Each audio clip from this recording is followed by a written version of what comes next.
Oh, there's our cue to go ahead and get started. So again, welcome to the Early Intervention Echo here at the Institute for Disability Research, Policy, and Practice. We're thrilled to have you here with us today. If you'll take a minute and put your name and contact information into chat, just continues to help us build that professional networking over this virtual platform. My buttons are not working. Okay, as you noticed, we are recording today's session.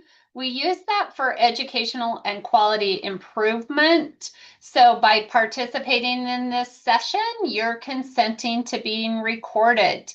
Don't hit that leave button, but if you have big grief about it, go ahead and disconnect. Key components of an echo session is we will have a subject matter expert, and we're really excited today to have Jordan Anderson talking to us about the social emotional growth and development. I think that this echo series has been really helpful for all of us to kind of think about typical development, because I know a lot of us work with atypical development, and we sometimes forget about all of the other things. So I think this has been a great series this year. And then we will have one of my favorite parts of an echo session is talking about a problem of practice. And we're really lucky today to have the mom actually be here. So a family member being able to talk to us. And just that you guys all create wonderful recommendations and come up with great ideas that not only help the case that we're discussing, but also cases that we're just working on because there's different scenarios and some same ideas. And so it's a great way to utilize that.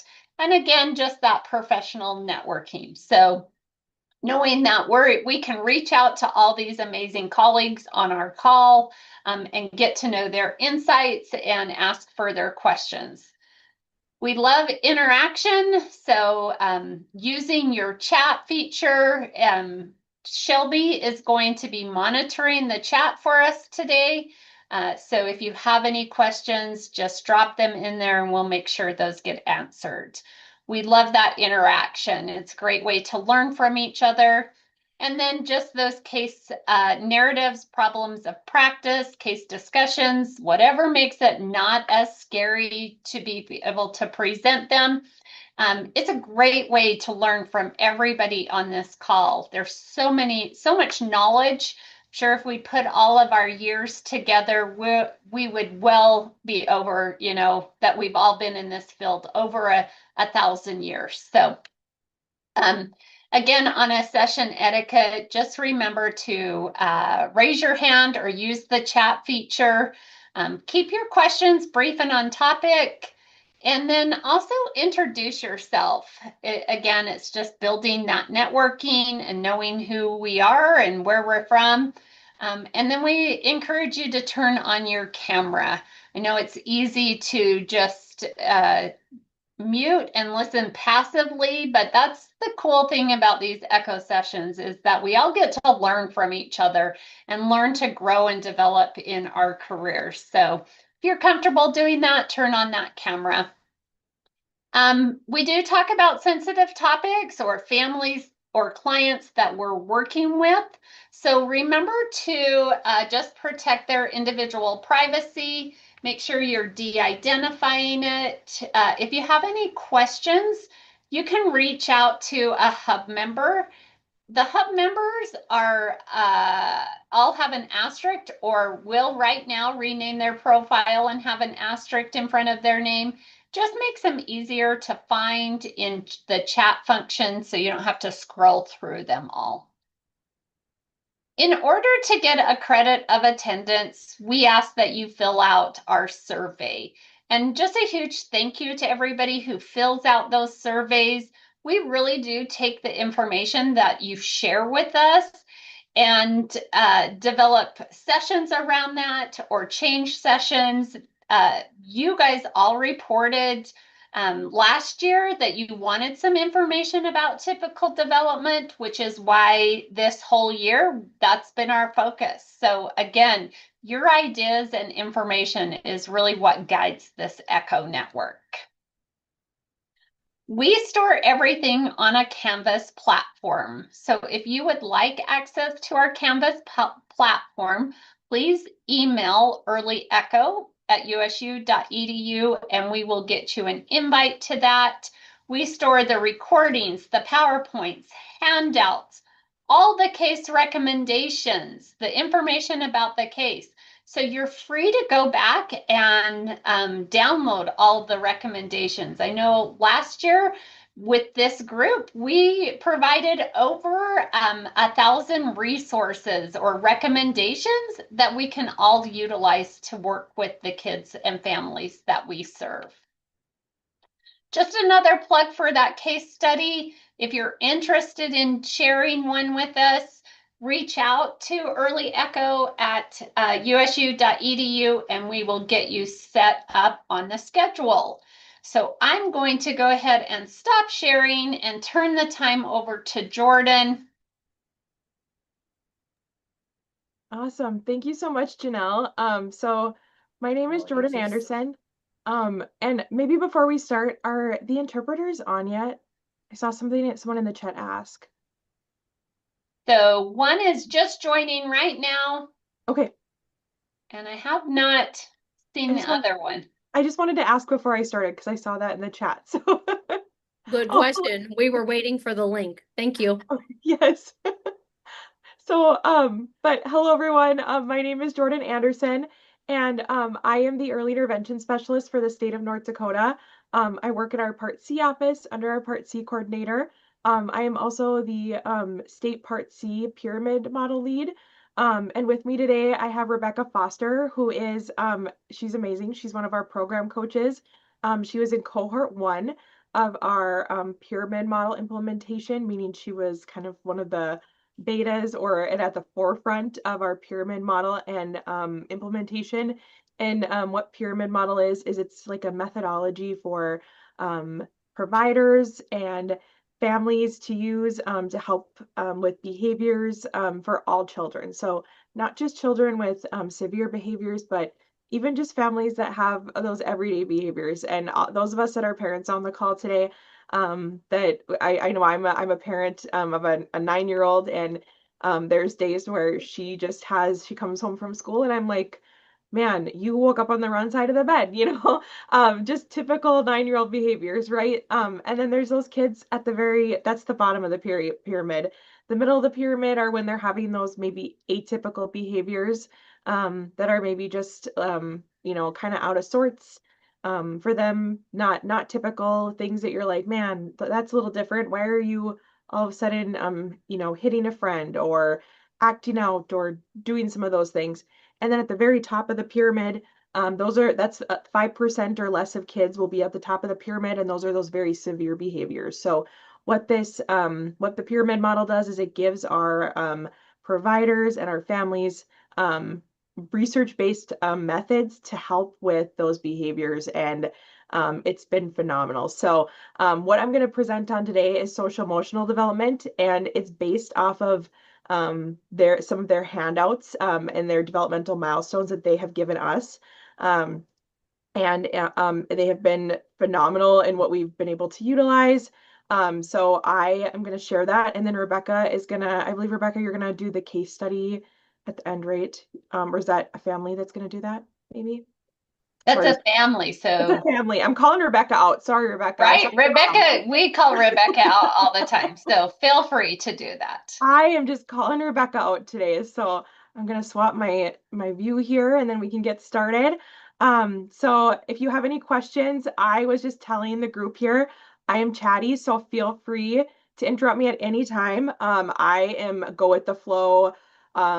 I'm from North Dakota, as you can tell, like I'm actually from northern Minnesota originally, but definitely a North Dakotan. So go with the flow, really laid back. You guys just put it in the chat or reach out. So we're going to talk about social emotional development today. So birth through 5. And the handout that goes with this, I did send it out as well. But it's a beautiful handout, and it really just lays social emotional development out in just a very easy to understand manner. And it's something you can hand out to families as well. They can put on their fridge. And it just kind of reminds them like, hey, this stuff is typical, and or what's typical and maybe what's not. And it makes them feel not alone, which is kind of nice. So today's learning objectives, I always like to start with this. We're going to focus on understanding the developmental continuum of social emotional development. We're also going to recognize age-specific indicators, and then apply some observations to specific practice. And then we also want to be able to have you support families and teams, right? So many of us on the call today, maybe you are family members, maybe you're practitioners, maybe you're, teachers, professors. There's just a lot of I know on echo calls, I've been on echo calls before and they're phenomenal. There's just so many different variety of individuals on these calls. So I wanted to make sure we hit everybody that we could with these learning objectives today. So the big question is, I always like to start with the why. I'm a why person. If I don't know the why, I'm not invested. So why does social emotional development matter? So social emotional development is the foundation for how children learn, build relationships, and interact with the world around them. So strong social emotional skills support communication, self-regulation, and problem solving. So all of which contribute to the school readiness and academic success. So my heart is in early intervention. So I was an early interventionist for 10 years before I took the job at the state. And now I'm still working in early intervention, just at an administrative level. And research shows that the earlier you start with kids, the better the outcome, right? So it's social emotional skills, that's what they contribute to. So when children develop that confidence, that resilience, and those positive coping skills earlier in life, they are better prepared to navigate those challenges and experience positive mental health and that well-being. So the earlier we start, the better the outcome. So just looking at this developmental continuum, social emotional development occurs along a continuum. So with each stage, just building on the skills developed before it. And that's kind of how all of development is. If you look at development, especially in that birth to 5 age, every skill builds on another. So when we're doing developmental evaluations in early intervention, if you're doing the cognitive area, you're going to find skills that are similar in the language area and skills that are similar in social emotional. So like I said, it's a continuum, the skills build. And then during infancy, children develop attachment, trust, early emotional expression through responsive relationships with caregivers. So as toddlers, they're going to begin seeking independence, developing self-awareness, exploring their environment. And then by preschool, children are strengthening that self-regulation, learning to cooperate with others, and developing those social skills needed to build relationships and participate successfully in group settings, which prepares them for kindergarten. So as you can kind of see, it's that continuum, and they all kind of build on each other. So this is the handout that you guys will all get today as well. And then I also give you the challengingbehavior.org is the website, and I would definitely recommend going on there, checking it all out. They have so many wonderful handouts on there for social emotional regulation behaviors for families. They're amazing. Like we always talk about when we've been implementing the pyramid model in our state. We always joke we use them with our own families, and we aren't actually joking. We actually do use them with our own families at home, just because they're these handouts and these like continuums and developmental charts and stuff are just so helpful. So it's a resource, like I said, from Pyramid Model, and it just provides a closer look at social emotional indicators from infancy through those preschool years.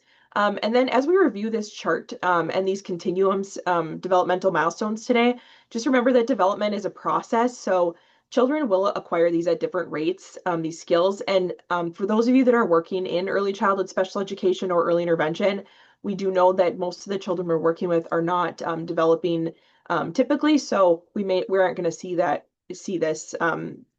they're developing these skills maybe at the rate that this chart may be. And then each stage builds on the one before it. So this tool can just really help us recognize those typical developmental patterns, identify potential areas of concern, and also support children and families just more effectively.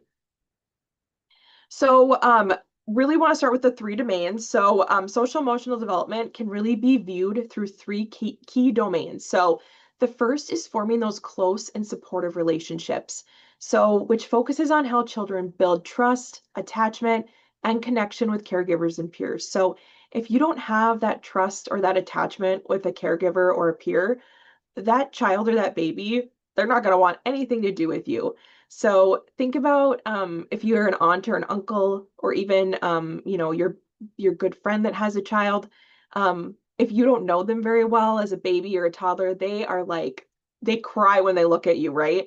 So once you build that trust and that attachment and that supportive bonding relationship with them, they're your best friend. So the second is developing self-awareness and identity, where children just really begin to understand their emotions, preferences, and sense of self. So, an example of this is when, and I know as a parent, this was frustrating to me as well, this example, but when plate your child's food and they're upset because they wanted the purple plate and you gave them the green plate.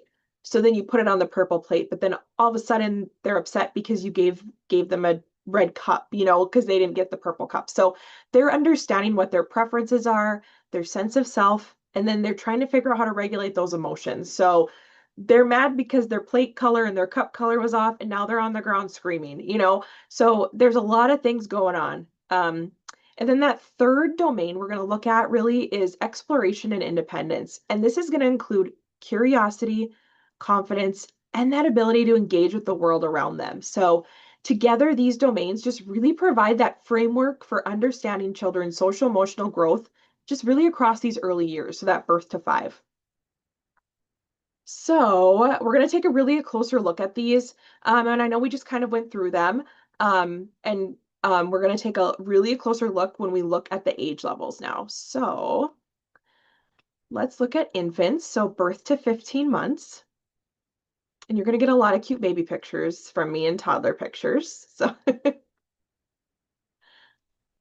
So let's start with infants forming close and supportive relationships. So one of the earliest social emotional skills infants develop is that forming close and supportive relationships. So during this stage, infants begin recognizing familiar caregivers and showing that familiar preference for familiar faces and voices.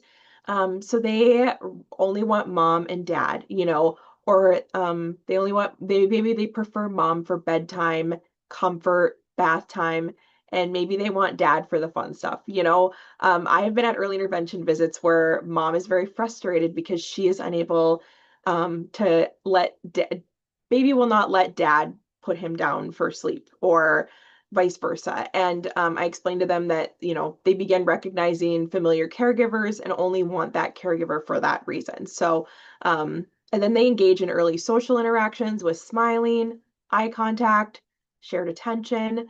And then as attachment develops, infants may reach to be picked up. So that's when they start putting their arms out when they want to be picked up.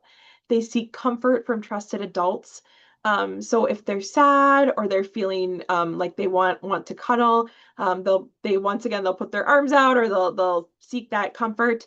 And then they'll show anxiety around strangers. So that's when you see your friend's baby when you haven't seen them for a month and you smile at them and then they just freak out, and then these behaviors are important indicators, really, that children are developing that trust, that security, and that really strong social emotional connection with the people who truly care for them. And the next one we're going to look at is the infants, the self-awareness and that identity. So as infants grow, they begin developing awareness of themselves, so in that world around them. And it is so beautiful to see that. I love watching babies just kind of see that world around them, and just see their brain kind of grow so fast. They discover their own bodies, and they imitate actions they see others do. That's like one of my favorite ages, is when they start imitating things, like touching their nose, sticking their tongue out, just doing really silly things. And then they begin recognizing their own name, turning their head, smiling when their name's called. Infants also show preference for familiar people, and they start understanding simple directions. So these early experiences really just help lay that foundation for self-awareness, communication, and just really developing that sense of identity. And then the last one for infants is growing exploration and independence. So as infants are going to grow, they become increasingly curious about that world around them, especially when they start moving.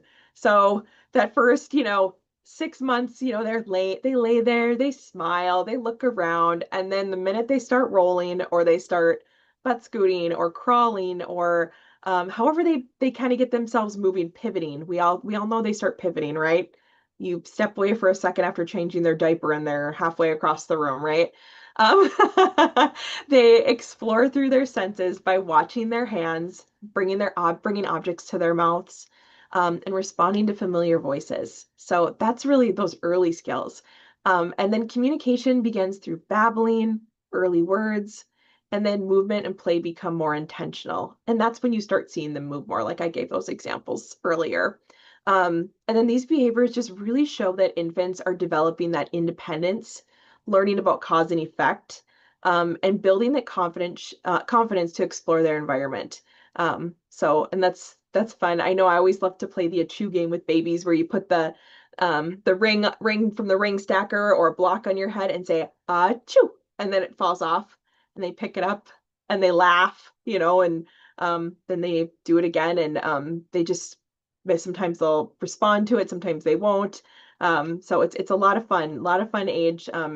Birth to 15 months is probably one of my favorite ages. So, all right, so let's move on to toddlers, 12 months to 2.5 years.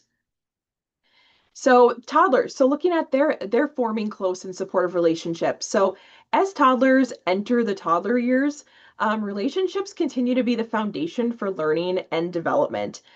So they really relate to others by exploring things with them. So toddlers enjoy exploring the world alongside those trusted adults. And they often look to caregivers for support and reassurance. So if you've ever dropped your toddler off, even at childcare or grandma and grandpa's house, or even somewhere that's familiar, you can tell they want to go, but they'll look back at you like, should I go? Should I not go? Even at home, sometimes they'll go into the living room and they'll look back to make sure that mom and dad are still there. Um, they'll pull up on things. They stand holding onto furniture, and in the earlier stage, they walk alone, and they gain mobility and independence. They still go through periods of clinginess or experience strong emotions during separation. So I always say around that 18 months to 2 years, that's when you'll see another period of that clinginess, strong emotion, separation period. So don't be surprised. And then, intense feelings. So a lot of times some people call it, I think, the terrible twos. There's lots of different names for it, but they start to realize that they have there's a lot of different emotions. I can't get what I want. I don't have the words to tell you what I want. I don't know how to regulate my emotions. So there's just a lot of things going on in this little brain that they don't know how to tell you, and that's where you see a lot of the throwing the fits, the throwing themselves on the ground, the screaming. I know, like, a lot of times biting is typical at this age because that's their way of saying, I'm upset. I don't know how to tell you I'm mad. So you'll see some of those things as well. Just learning to balance that independence with connection is huge at this age. So just looking at self-awareness and identity, they're going to really develop a strong sense of self at this age. And I know you're gonna think this is crazy, but when they are biting and throwing themselves on the ground and frustrated, that's them telling you, I'm trying to communicate something and I'm trying to develop a strong sense of self. You're gonna hear words like me, mine, and I often, because they're trying to say, I want to do it. This is mine. This is me. I want to be myself. And it's so hard at this age, because they can't do everything by themselves, right? You're like, no, you cannot walk up and down these really steep stairs by yourself. I know you want to, but this is not the time, right? But toddlers are just very eager to be independent, explore their environment, and really make their own choices. And one thing I always recommend to parents is tell them, this right now, like, you can't have a choice about this, but you can make a choice about this. So if it's a big thing that they can't do, so let's just say maybe they can't walk down the steep stairs. So I'm so sorry, you have to hold mommy's hand to walk down these stairs. But when we get to the bottom of the stairs, maybe you can have a choice of whether you want to ride your tricycle or you want to ride in your little Tykes car. So giving them a choice when they get to the bottom of the stairs might help alleviate some of that anger, because they do like to have those choices and like to have that independence. So and then that's where often that famous word no comes in. So and I should say where they tell you no, not us. So and then while they are learning they can influence the world around them, they are still developing an understanding of just how their actions affect others. So this is an important stage for them to build confidence, independence, and just really that self-awareness. And I should mention that challengingbehaviors.com has a lot of really great handouts for everyone on this call today to help manage some of those behaviors and also help families as well. And then the kind of the final stage that we'll talk about toddlers, that growing exploration and independence. And as toddlers grow, their curiosity and desire for independence, the stage really emerges. They explore their environment, they look for hidden objects, and they understand far more language than they can express. So at this age, they may not be talking, or saying everything that they want to say, but boy, do they understand it. And that's why we're seeing those behaviors a lot of times. The biting, you might see the hitting, the throwing themselves on the ground, some of those pieces. So just giving them those choices. Sometimes visuals are great for them. Hey, can you point to what you want? Show me what you want. And toddlers really want to do these things on their own. And like I said, it helps them build confidence and it helps them build problem-solving skills. And at the same time, they may experience those big emotions, mood swings as they learn to manage their feelings and navigate an increasingly complex world. So toddler challenges. So I've kind of touched base on a few of these things, but the toddler years are just really exciting, but they're also very challenging to parents, to toddlers themselves, and to providers, right? But as toddlers develop independence and just really strong opinions, tantrums and emotional outbursts are just really common and normal. And I think it's really important we remind families of that it's okay for your child to have emotions. It's okay for them to have tantrums. If they have a tantrum in the restaurant, that's a normal thing. Every family goes through it. Transitions between activities can be difficult, especially when a child is engaged in something that they enjoy. So if Joey doesn't want to go from his favorite blocks to mealtime, or doesn't want to come from outside to take a bath and he's throwing a fit, that's completely normal. It's finding ways to get them from point A to point B transitioning. So whether it's giving them choices. So, hey, when you take your bath, do you want to pick out some fun toys to play in the bath with? Give them choices. Just really trying to give them some control in it, and that independence. Um, Also, communication skills are still developing. So this leads to major frustration when they can't express their needs or their feelings. Um, I can't even imagine if I was unable to tell you what I wanted. It would be like going to another country, not being able to speak their language, and having to communicate your wants and needs and not being heard, and having this go on for days on end. I think I would also be frustrated as well. So I always think about it that way, like showing up in somewhere where no one understands you, and you're probably tired and hungry and frustrated, and maybe you just need to you just don't, no one understands you. So I always try to think of it that way when a toddler's frustrated. And then understanding these challenges as a normal part of development just really helps us respond with patience, support, and strategies that promote emotional regulation and positive behavior. So once again, I would check out that challenging behavior website. They have so many great resources for families and providers. All right. So on to preschoolers, which is 2.5 to 3.5 years. So preschoolers, they form for forming close and supportive relationships. Children enter the preschool years and their relationships really become more complex and social. And preschoolers have a lot more words. So By preschool, they are talking full sentences. They should be communicating what their wants and needs are by this age. And preschoolers engage in that dramatic and pretend play, which really helps them practice interacting with others and just understanding those different perspectives. They are also gaining greater control over their emotions and behaviors. Now, I'm not saying you're still not going to have meltdowns because you will, and that's still typical. But they should be able to manage their emotions a lot better than a toddler at this point. And they will still benefit from adult coaching because they're going to learn to share, cooperate, and resolve conflicts. But once again, you're still going to have to play mediator.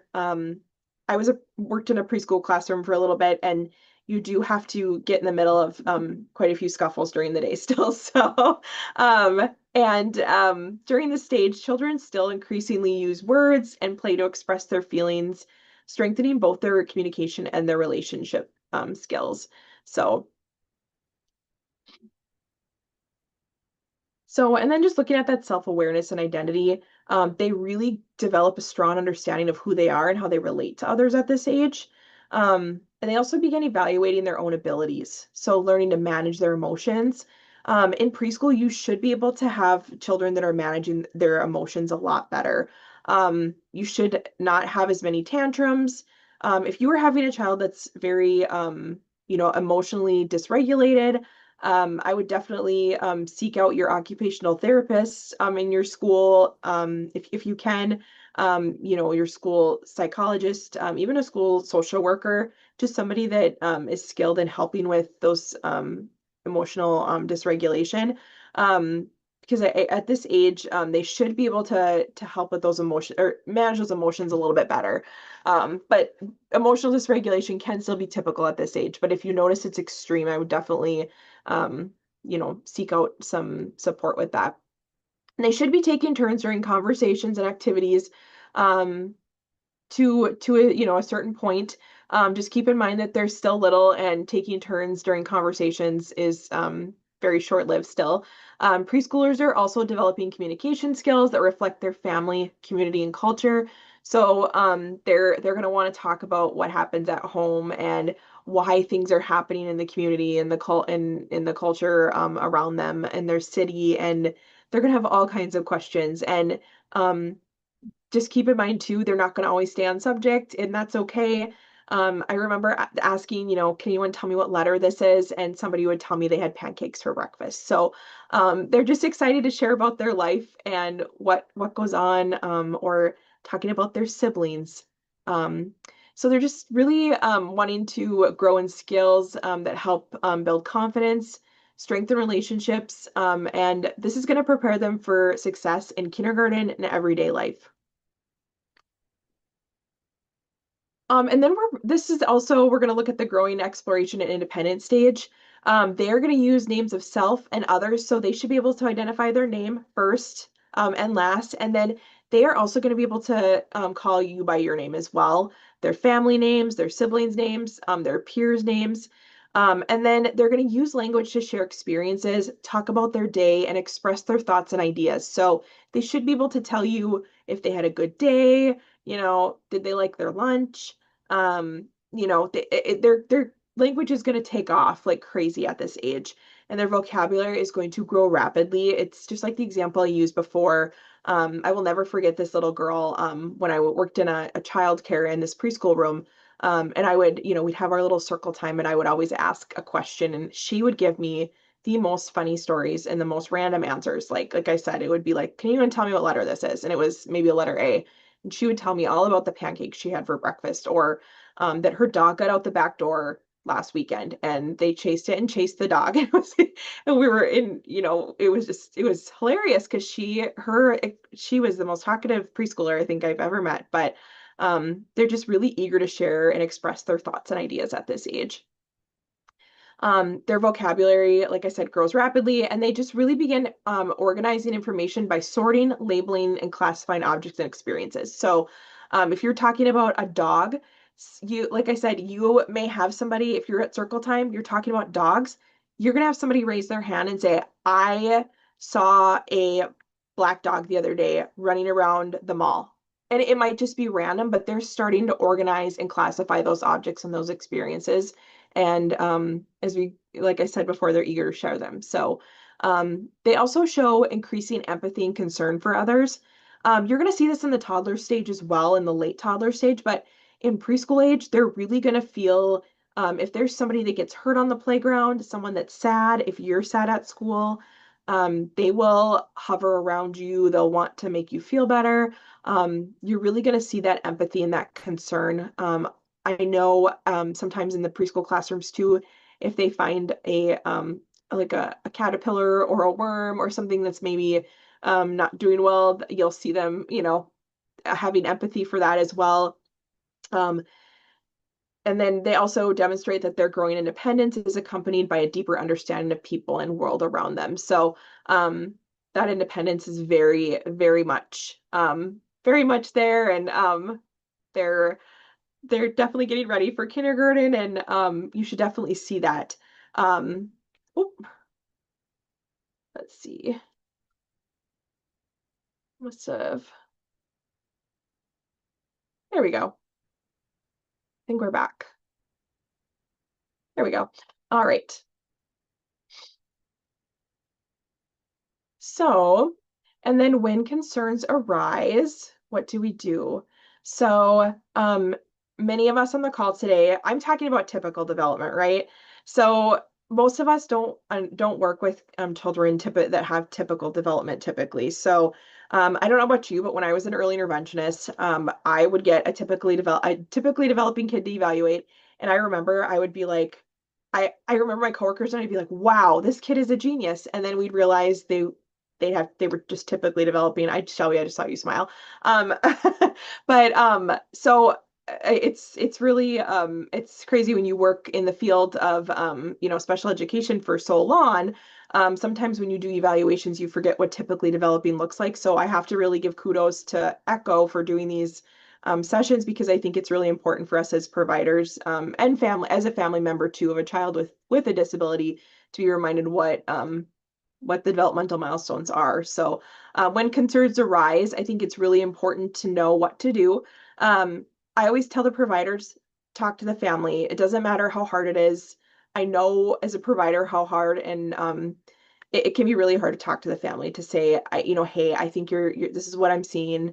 But it's always talk to the family, and then you can go with the family, you can call with the family, to talk to the pediatrician and say, hey, I think that you should make a referral to your local early intervention program, or I think you would benefit from these services in your local state, whether it's early intervention, whether it's EDI, whether it's the North Dakota, or not North Dakota. I call it the North Dakota School for the Blind Vision Services, North Dakota School for the Deaf, Hard of Hearing. I live in North Dakota, so I'm always naming off the services, but any EDI services or visually impaired services in your state. So just sitting down with that family and really letting them lean on you to help them kind of figure out those services. And working with your pediatrician as well. I think pediatricians are also wanting to lean on each other to help figure those services out, because there's just a lot of services out there and there's a lot to navigate. So that would be kind of my plug on that. And early identification and support really just can ensure children and families receive the resources they need as early as possible. So another big thing I want to talk about today is family engagement. So families are a child's first and most important teachers. They play a critical role in just supporting that social emotional development. And the skills we've just discussed today, forming close and supportive relationships, developing self-awareness and identity, growing exploration independence, they're all strengthened through those everyday interactions and natural routines with caregivers. So families can support relationship building by creating those consistent routines, responding to their child's needs, and providing nurturing, responsive interactions. So these experiences just really help children develop that trust, security, and that sense of belonging. So families also help children develop self-awareness and identity by talking about emotions, encouraging self-expression, and recognizing their child's strengths and their interests. So through these interactions, children begin to understand who they are and they build confidence in their abilities. And this is huge. This is huge. So that trust, that security, that sense of belonging, and that confidence in their abilities. Exploration and independence grow when families provide opportunities for children to make choices, solve problems, try new experiences, and learn from mistakes in a safe and supportive environment.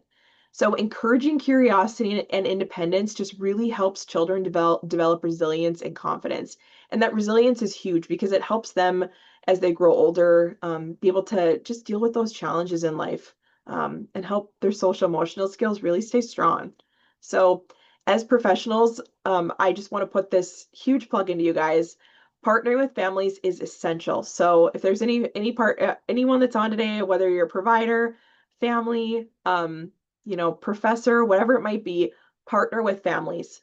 I didn't mention this in the beginning, but I am not only a provider. I'm also a family member that has used early intervention. And I can tell you that it has worked. My 9-year-old is where she is today, and I can say that it's because she used early intervention services and has used services along the way. And it has been absolutely just life-changing for her. She is thriving as a 9-year-old, and it's just partner with families. I've had professionals partner with me this entire time with her, and families know their children best and provide valuable insights into their child's strengths, interests, and their behaviors across different settings. So just by working together, we can support children's social emotional growth and really just ensure they have found the foundation they need for success in school, relationships, and just in life. So just partner with families, and we can all make the best route for that child. So, does anyone have any questions for me? Thank you so much. Stop sharing here if I can. So thank you, Jordan. That was a fantastic one of just how to include social emotional development in all of our foundation, no matter what we're doing. I don't know, Shelby, did you see any questions throughout today's session? Megan, No, I didn't see anything. okay. Megan Weller, it looks like you might be leaning forward to find your mute button. I was looking for the raise hand. Right. Well, see, I can read those cues on virtual stuff. Okay, is Eddie a acronym that I'm not familiar with? So, Eddie is early hearing detection.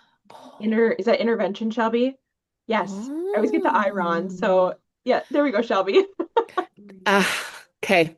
Okay. We have something similar in Utah. I was just wondering if that was something I'm like, is that an acronym I'm missing? Gotcha. Yeah. Okay, thank you. Or I should not use acronyms. I should have spelt it out. That was my bad. We all do. We all do. I know. And once again, I just went on a soapbox about partnering with families, and I should not be using acronyms. So,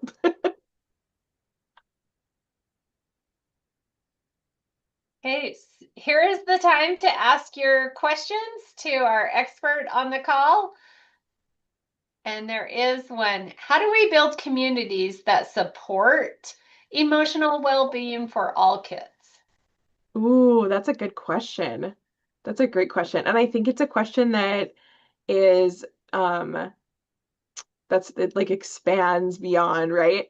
Like we could probably talk about this for a couple hours, but I think it starts from the beginning. I think getting providers trained in um typical like those milestones, just the foundation, right? Starting with the foundation, then starting with give them the foundation, like kind of what we're doing with pyramid model. They get trained in the social emotional milestones, then giving them the tools that they need to work through some of those challenging behaviors and supporting families. And not only supporting families, but also their mental well-being too, because as a provider, I would go into some of these homes and you leave and you're like, oh my gosh, I don't even know how to help the family. And then your own mental health after that would be it strains on your own mental health going into a lot of visits where you have a lot of challenging behaviors, right? And not because you don't want to help the family, but because you it's hard when when you don't know how to help the family anymore, right? It can be really straining on the provider. So making sure that it's well-rounded support on all ends of the spectrum, I think is a good answer for that. And building that community for the well-being, emotional support. I think support for everybody, not just support for the children, but support for families, providers, everybody. Right. And I love that idea of support for everybody because providers do need to remember we also need that support. Some of this can be emotionally draining. So I love that. Absolutely. Other questions or thoughts that people just scanning through to see if I see other Am I the only one virtual. that I have lots Okay. of families that it's like behaviors come up and their mind immediately goes to autism, ADHD. They go to a diagnosis. Yeah. But I'm just like, yeah, a lot of this is just typical toddler. And it's like I have a hard time coaching them through that, just like being okay with just like that toddler discovering those emotions, discovering that they have their own identity and things like that, helping them with that without like, you know what I mean? Because there's this gray area where it's like, yeah, maybe it's a little more intense than a typical toddler, but we're not to the point where we have autism. So I have a hard time with helping families be like feel okay with the difficult, you know what I mean? The difficult but typical. Absolutely. And I think I think, and I'm gonna just totally relate to you on that because I remember when I was an early interventionist, like that happened so often. And I I don't even know how to say this in a I'm just but I'm just gonna say it. So I feel like that's something we can all relate to on this call, and maybe I'm speaking for all of us, but I feel like it's very typical for a lot of families now to just instantly go to a diagnosis. And not saying that they don't have a diagnosis, but I always like to remind my staff when I was an early intervention director that autism, ADHD, all of those diagnoses, we don't diagnose in early intervention or early childhood special education. That is a medical provider, that is a psychologist, that's a team of people that do that diagnosis. And I remind families about that as well. And just let them know that if they have that concern or if they feel that that's where their child is heading, that we can talk to their pediatrician about that. But in this space, we are working on working through those behaviors through their routines in their home. So what I want them to focus on when I'm here is helping them through what is the most challenging thing for you right now for Joey. So going through that, I don't know if your state does like routines-based interview. We do like Julianne Woods, like the family guided routines-based, or Robin McWilliams, or Russian Shell. I'm not sure which one you guys do, if anyone does it, but going through routines-based interview and just really going through that routine and saying, what is challenging for Joey? I know you're focused, because parents, and you know what, I've been there. I have my 9-year-old has autism, and when we have a child with needs, I think it's as a parent, as coming from a parent side, you want answers, right? You want answers because something. As a parent, you get that feeling. I think those of that have kids, when something's wrong, something's going on, right? Like in that feeling. But as a provider, I always like to remind families, hey, when I'm here, today, I'm going to help you. Let's reach out to your provider. Let's get these appointments set up. I can help you. But when I'm here, let's focus on these routines. I can give you strategies. Maybe we can work on making these routines better for you at home. Like, let's try some things. Let's try some strategies. So I always try to fit that in and try to put that point of view in families' minds. And it seemed to make it so they maybe weren't hyper focusing on the diagnosis as much when I was there. And I don't know if that's helpful or not, but And I loved your point, Jordan, also too, if to Megan's question of that we need to help families understand what is typical and what is atypical and what's impeding development and what isn't impeding development. That's part of our job as well. So I think that's a great point. Yeah. And it's so hard because I think I've been in homes and even myself as a parent too, like I'm an early interventionist, like I should know what's typical and what's not, right? But when it's your own child, sometimes you're like, oh my gosh, like she will not stop throwing herself on the floor. Like what is going on with her, you know? And then you almost have to have that reminder as a parent, like, this is fine, you know? Yeah. Okay, Pat, I see your Yeah, well, I'm an oldie, and I don't know if anybody remembers T. Barry Brazelton, but he focused on the different child's temperament. And so they're not just a single child and behaviors. They're across a spectrum, and we need to embrace their differences within the norm. And I think it's very easy to say, yeah, my kid has autism because he shuts down in a group. Well, that may not be true. He just may shut down in a group. So I love the guy, and I don't know if he's part of anybody's curriculum anymore because he died. Yeah. And one point I want to say too, Lee put in the chat that she would argue deaf and hard of hearing kiddos diagnosis is more urgent. And I want to just clear something up. I'm definitely not saying diagnoses are not urgent at all. When we're in the home, we want to make sure we talk to those pediatricians with that family right away, especially if a family has a concern. But what I'm saying is, as early interventionists, we can't make that diagnosis. So what we need to do is work with that family to talk to their pediatrician as soon as possible. And then do what we can do in the home with that family, but just work with that family to get in contact with their pediatrician. But I totally agree, Leah. Definitely, diagnoses they are so important in many cases, especially deaf, hard of hearing kiddos. That is very, very urgent, in my opinion. I totally agree with that. So, but I just wanted to make sure I clarified that. right, and I would agree. Okay, you have one other question, and then I saw Shelby come off mute. So it's I was just going to say the question that was in the chat. So you go, Janelle. okay. One challenge is coaching parents who give up on a strategy when it doesn't work right away. Does anyone have any tips on this? Yeah. So that's I think that's a challenge for I saw a lot of people shaking their head and I feel like I've been there, done that many times. I saw Shelby shaking her head too because we've all been there as early interventionists and I think it's important to when I would always talk about strategies when I bring them out and just remind them that and I always have this like quote in my head like Rome wasn't built in a day, right? So I would sit down with families and talk to them about these strategies and say, hey, listen, um, here is the list or here's the handout of strategies from that we're going to try. But here's what we're going to do. We're only going to try one of them right now. And I want you to try it over the course of the next month. But I want you to know that and this is how I'm going to check in with you weekly at our home visits. And each time we're going to talk about how it goes, what you did to utilize it, and if it isn't working and you're just really not feeling it, then let's talk about how we can adjust it. Because I would get buy-in that way from families. And if you really aren't feeling it, then let's try the next strategy on the list or the next strategy we have. So I would always bring them a couple strategies.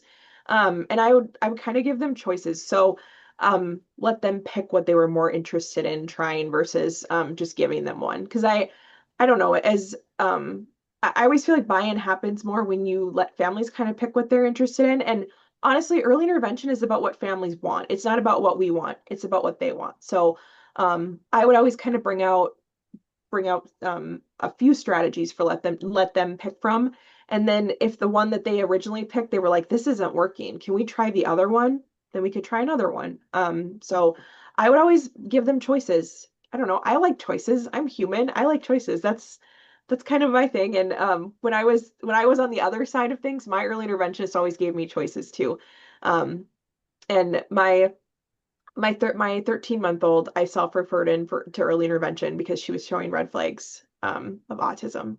And I recognized that at 13 months old and went through some really hard times and lots of times of, I grieved as a parent and lots of things that went down. And my early interventionist brought out strategies for me to choose from every time. And it was every time I needed strategies, and it was really a wonderful thing. So, and it helped me with my buy-in on things, especially when she had to tell me some really hard things or bring out strategies for some really, really challenging things. So, Yeah, that's a great idea. Choices. I also think that Kurt's comment in there is like setting those expectations at the beginning, how long intervention might take before you start to see those results.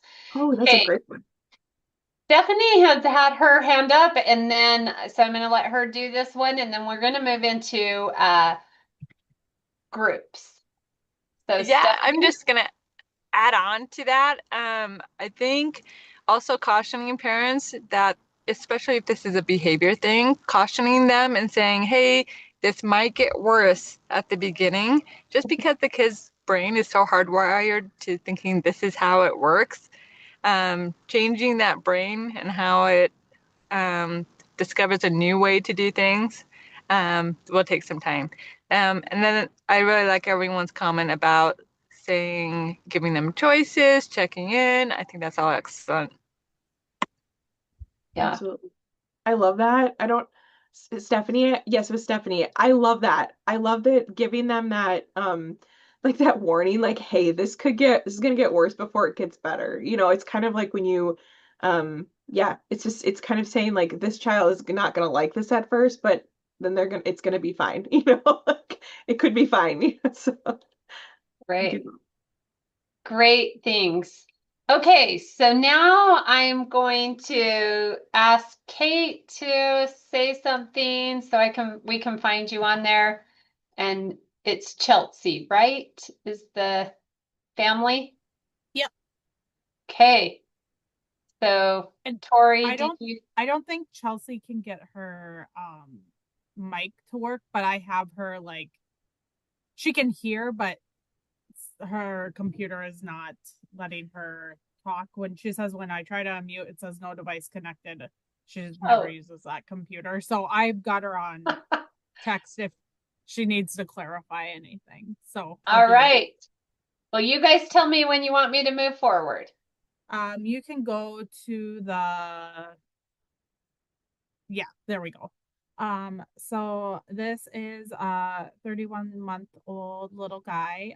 He has been in early intervention services with myself, and Dominique is actually on this Echo too. So she is his speech language therapist, and he has been with us since 23 months old. He gets monthly OT consults, and then he gets twice a month speech consults. He also attends direct therapy at a local place, and he gets speech twice a week and OT weekly. Now, they were doing a co-treat, but they've just recently stopped doing that. So he does OT speech back to back one day, but they used to do it as a co-treat, but now they're their own separate things.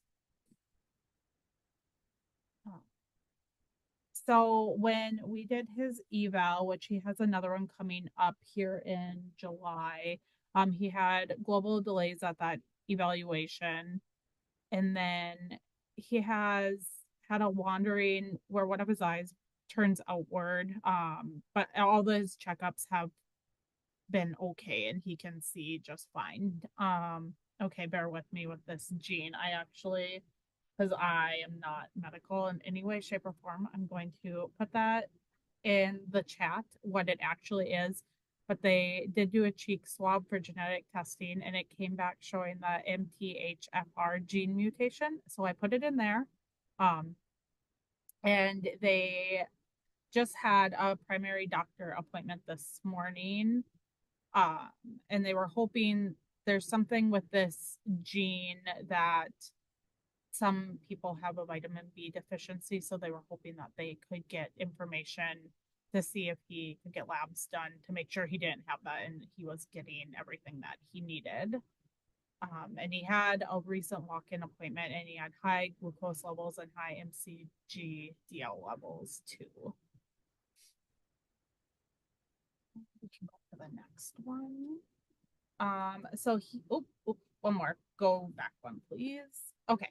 So he had testing at True North Integrative Clinic in February, and he came out with a level 3 autism diagnosis at that time. He is doing really, really well with infant development.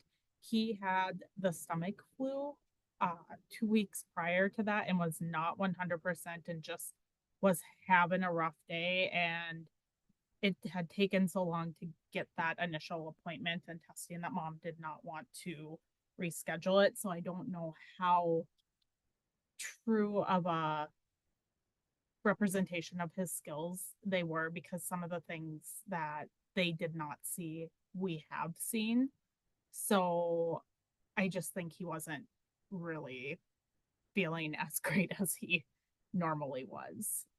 But those are on there, the testing results from True North. And I wanted to, since we were talking about social emotional, I wanted to put that those results from the ADI and the ADOS.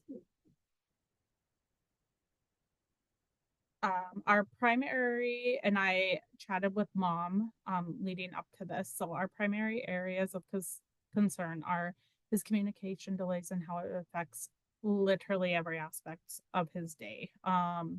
Safety, so fleeing and being completely unaware of our surroundings and dangers, especially when the family is not at home.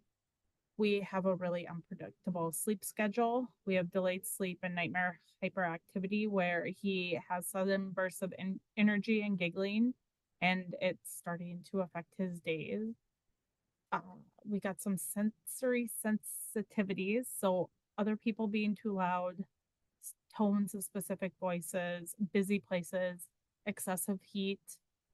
When the sun shines in his eyes, it kind of sends him off. He grinds his teeth, and he also snaps his teeth. So that is where he'll put his front teeth and behind his back teeth and snap them forward. And he's kind of broken off some of his teeth. But the dentist was not super concerned, since they were the baby teeth and they weren't really down to the root yet. And then we like to get that sensory input by grabbing, like, preferably mom's, like, cheeks, her ears, her neck, her chin, squishing them and getting that input. He does that frequently throughout our visits and throughout their day. So our goals on our current IFSP are our communication, settling into a consistent sleep routine, finding other sensory ways to orally soothe than grinding and snapping our teeth, eating with a fork and spoon, and then that transition out of infant development and into the school setting. And our barriers are really that limited vocabulary, the sensory sensitivities, and that sleep inconsistency. Additional information. So I just wanted to let everyone know that yes, we have this autism diagnosis, but he's made so many good gains since being in our program in the last 10 months. We've tried some picture schedules, wasn't super interested, but he likes the picture of his cup. He is starting to know that his high chair is food. He still grinds his teeth when he's seeking that input, but they got him a Buzz Buddy. It was helping a little bit.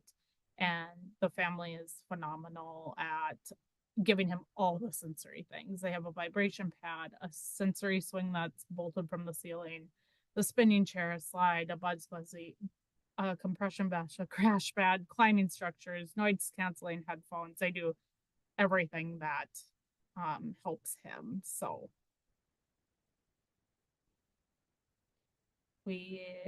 and then we had another review for the school in May, and I just wanted to, from that 6-month review to May, he is up to 12 words. He's putting the signs more together, following those routines. If the caregiver says it's time to have a bath, he's gonna go to the stairs and wait to go upstairs. If she shows him his socks. He sits down ready to put them on. Loves songs and books. He would read a book or look at pictures in a book all by himself for all day long. He's starting to sing that E-I-E-I-O, Dinkle Dinkle for Twinkle Twinkle. He'll say baby and then he'll do the actions, and then he'll say mama and do the actions. And the open shut them. He did clean up song, and he was clapping his hands and stomping his feet to If You're Happy and You Know It last week. So it was super awesome to see all that. And then just that sleep has been waking up in the middle of the night. Those that, like I had said, the tense bursts of hyperactivity, laugh, giggle, bounce on the bed, babble to himself, and just at all hours of the night. So a little bit of family culture. Dad works full time. Mom stays home with the younger children and watches the family's friend child during the week. So he does get a little bit of social aspect there. He's got a 4-year-old brother, a 16-year-old half brother, and extended family from both mom and dad in the area for support. And community discussion. So I chatted with mom, and we kind of came up with some of these questions that would help her or give her some ideas to help her little guy with some of these things.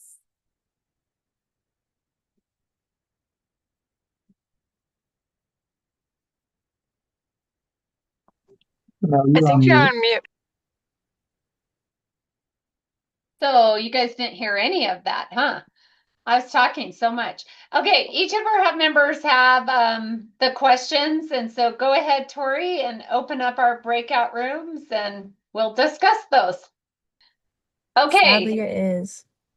All right. I'm not sure who you did, so I'm just going to randomly pick on a hub member. Shelby, you're the first one. So one idea from your group. Okay, so we talked a lot about the sensory aspect of everything. I think one of the really good things, like points that someone made, was it sounds like there are a lot of sensory supports available, like the Buzz Buddy, the Swing, the whatever else. There are so many.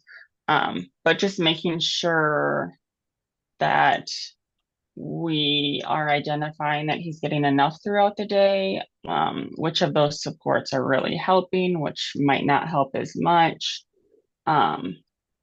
Is he receiving those supports throughout the day, or is it only kind of like in response to a behavior or a sensory kind of meltdown? So maybe just kind of keeping track and taking some information on what's working, what's not working, when is it working, when might it not be working, kind of stuff like that. Yeah, those are great ideas. All right. How about Pat? One idea from your group, or who took notes? Leo did, and I think he answered a whole bunch of he answered one on sleep, but then we also had lots of good suggestions about taking him to community activities like story time at the library, all of that sort of stuff. But I want Leo to say what he said. I think the idea around sleep was just to probably look at those external factors. I mean, just tracking down the time the child is waking up each night and having those nightmares and seeing if that time is consistent. So an example is if the child is waking up at 2 a.m. almost every single night, then perhaps there's something externally happening at 2 a.m. that the parents may be able to control. Like maybe there's a light shining in his room at 2 a.m. that they don't know about. Maybe his sibling is also maybe being a little loud in the other room. And obviously the kiddo is hearing it at that specific time. And then he starts waking up and then he's obviously woken up and he energized and he's ready to go. But yeah, just a little thought. That's a great point. Okay, we are at time. So check out our Canvas page for all the recommendations. Kate and Chelsea, you will get the list of recommendations. So all hub members emailed those to Early Echo. at usu.edu. And then hopefully everybody will join us next month, July 1st, where Rebecca will be talking to us about exploring the world through sensory play. So we'll get some ideas that can continue to help us support sometimes sensory seeking or sensory avoiding kids. So thank you all for your time. Enjoy the rest of your afternoon.